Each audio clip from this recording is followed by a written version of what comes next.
Hey friends, welcome back to my channel. Today we're going to do my April wrap-up. I have done a little bit of a wrap-up, so I'll put up a link to those videos as we go along. I read 14 books. 7 were print. I should just hold this up. 7 were print, 3 were ebooks, and 4 were audiobooks. I started the month kind of slow. I was reading Crescent City, and that obviously is a beast of a book, so that one took a while.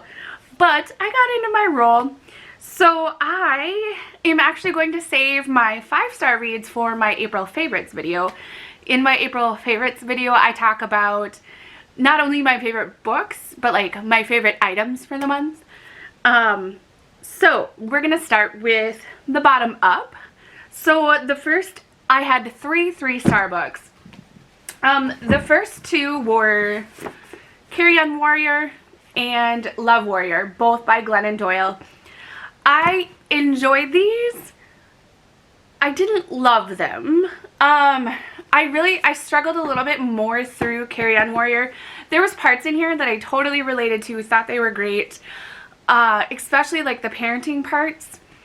But I just struggled to like get a flow because they're each just really small like memoirs and they kind of jump around, and I just felt like then I was like reading one thing and then I maybe put it down and read another one.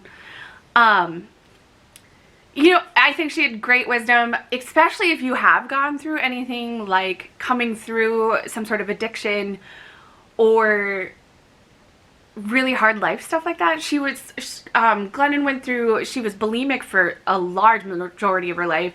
Then she went and she also got into drugs and alcohol and ended up pregnant, and that's when she decided to turn her life around. So very inspiring, really good stuff in here, but I just struggled with the formatting. I did enjoy Love Warrior a little bit more, but I gave them about the same. I'd have to look at my pile to see exactly where, but they both ended up with 3 stars. This is, Glennon found out that her husband was cheating on her, and from pretty much the beginning of their marriage. So she went through like how they dealt with the situation in her family. So it was a little more seamless, like it was actually a story. So that did help me feel a little more connected to it. I thought it was interesting. I liked her writing, and I'm actually reading the last one, the one that she just came out with, Untamed, and I'm really enjoying this one. So I don't know if it's because I've gotten to know her better or her writing style has gotten better, but for this one I'm really enjoying this one, and I actually started it last night and got 106 pages in, so it's a quick read. But she has a great way with words, and she really makes me want to write and just get my words on paper and get my thoughts on paper.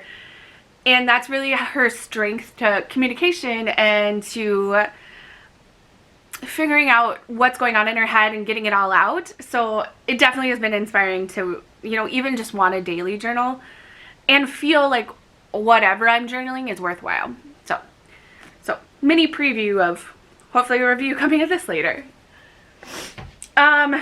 The next 3-star read I had was Sheets.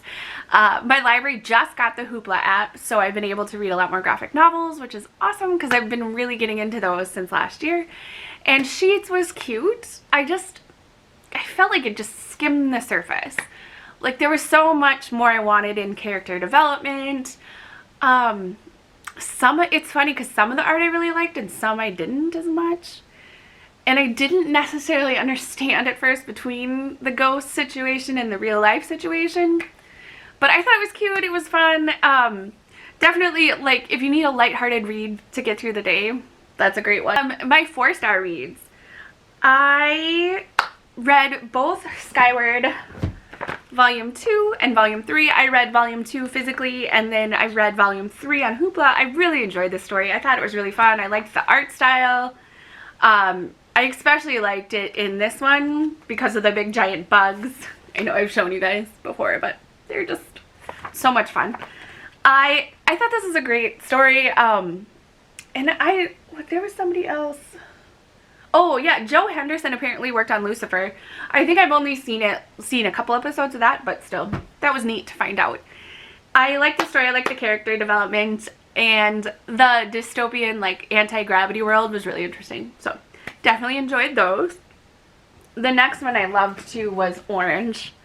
I know I've talked about this a little bit too, but just, it gathers so many fun items together. Like, it was super, super good. Blah, blah, blah. They touch on a lot of really good topics. So friendship, romance, like really diving into suicide and depression. But then on top of it, like the sci-fi or the more fantasy aspect with a letter coming from your future self was really cool. So definitely looking to pick up the second volume. And it read pretty quickly. I mean, it's a chunker, but it read pretty quickly. And it was my first manga, so it was fun, like, reading backwards.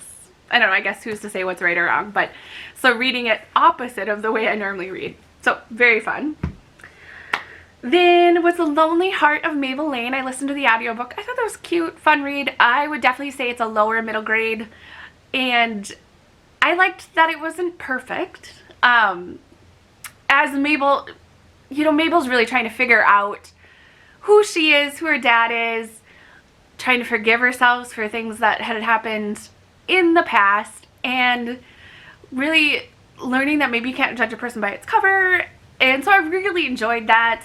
I loved that it wrapped up well, but it wasn't a perfect ending to a story, because that, I think, really is important to show that, like, life isn't always perfect and it's not going to end up wrapped up with a bow.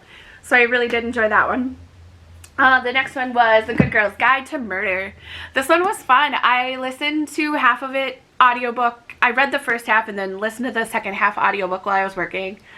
I liked it. I thought the characters were great.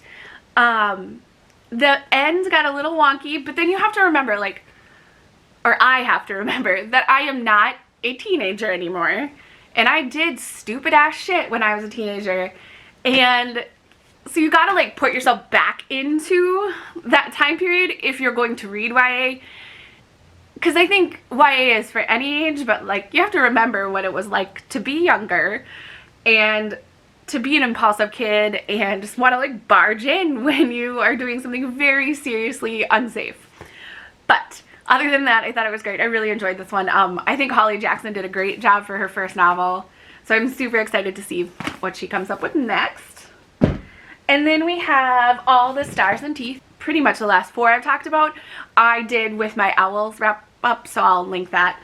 All the Stars and Teeth was a fun fantasy. I was a little unsure of what I was getting into because I don't like to read synopsises, but I really enjoyed it. I thought it was great. I loved the piratey boat aspect. I loved all the islands, like, so them stopping and going multiple places, so I thought that was really fun. I'm definitely excited to see what comes up next. The next one I listened to for the Buddy Reads a Latte was the I'll Be Gone in the Dark, and it was about the ear killer, so East Area, or rapist I should say, well, both, I don't know. I didn't know anything about the storyline at all, so it was really interesting to get all the background. And then the story was written, so the author actually passed away as she was doing all this research for the book, and Gillian Flynn, I never know how to say that, started working on it, and, like, other people too. So it was really interesting that, like, pieces were taken from her research and writing and then other people's, so it was very interesting on how it was done, and it spanned, like, a long time period because essentially it happened, I'm butchering this, but it happened a while ago, and then the book kind of went through, because the guy actually did get arrested, so they finally found him, but he was like 80 years old by the time they found him. So, or 70. I really should look up my facts before I'm just out here talking. But it was interesting. It was kind of terrifying. Like, I sit by the window when I'm working and the mailman came up in the middle of it, and I'm like, because you're just so startled because you're into it. But this guy was horrible. He'd like watch your house and you wouldn't notice, and then or know about it, and he'd like know your routines and everything, and then he would like break in and do horrible things. So very horribly interesting read. Definitely makes you more aware of your surroundings, and I'm very glad that they got him. I was excited to go research that after listening to it. The next one was the Anti-Virginity Pact, and I read that as an e-arc on my Kindle. It was written by Katie Wismer. I really enjoyed it. I thought it was fun. It is about a girl. I don't know, I just lost my train of thought there. It is about a senior in high school whose parents are, her dad is a preacher, and then her mom, you know, is very active in the church. Very religious family. Her and her best friend sign an anti-virginity pact, and then it ends up coming out. So it's got a lot of stuff going on in it. It's you know, very much about religion and being accepting of beliefs. You know, there's a little romance in it. There's some bad, like, mean girls in it, and she works at a dog shelter, so there's stuff with the dog. Her sister and her sister's I don't want to spoil things, but like her sister's view on love.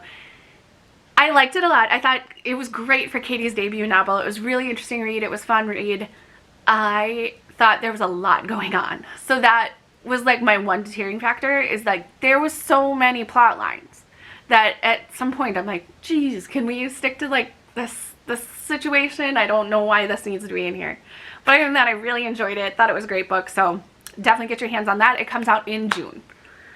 And the last 4-star read I had was Radio Silence. I listened to this audiobook for the Contemporary Book Club, which you're always invited to join if you want to. I really enjoyed it. I thought it was such an interesting book. And then when I realized it was Alice Oseman who wrote Heartstopper, it like totally clicked for me. I liked the character development a lot of big topics, sexuality, depression. Their mom has to be like bipolar or something, I don't know. And like asexuality and what you want in the future. And I really like enjoyed, because you're like, you know, sometimes you feel like you have to fit into a box, and you go to high school and you do good and you're a good student and you gotta go to college, and that's just what you have to do. And this book really explored that like that's not necessarily the path you have to take. You need to find the path for you. And I really enjoyed the radio show, and then like they kept bringing in things I love. Like they were talking about Night Vale, and they were talking about The Fifth Element, and like these more nerdy, like not as well known items. So I really liked that. So I thought it was a really fun, or not fun, I mean it was a pretty intense book, but I thought it was a great read. You know, gave you all the feels. So definitely enjoyed that one. So those are my 3 and 4 stars, so no 1 or 2s this month. So that was good. I will talk about my 2 favorites in my favorites video. So I finished off the month with 4,952 pages. Better than I thought I was going to do. I am so glad that I had those couple graphic novels to add in there. And yeah, I'm excited for May. I'm excited for the Believe-a-thon and the other items I have coming up on my TBR, so make sure you're around for that video. And I would love it if you give this video a thumbs up if you liked it, and please join our Rosie family. We're always happy to have more friends.